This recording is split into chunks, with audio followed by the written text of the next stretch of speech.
mantika, sibuyas, bawang, kamatis,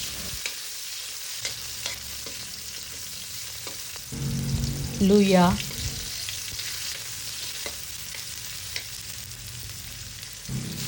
isda.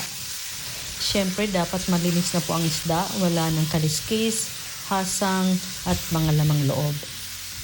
Prituhin o lutuin muna ito ng bahagya bago maglagay ng tubig.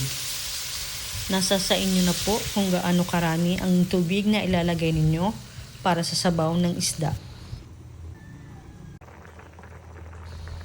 Asin at maglagay ng bitchin kung gusto nyo po. Kalamansi juice. Maglagay ng paborito nyong gulay kapag luto na ang isda.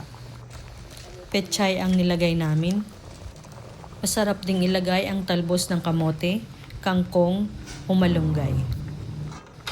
Tikman kung kailangan pa nito ng asin. It's ready. Let's eat!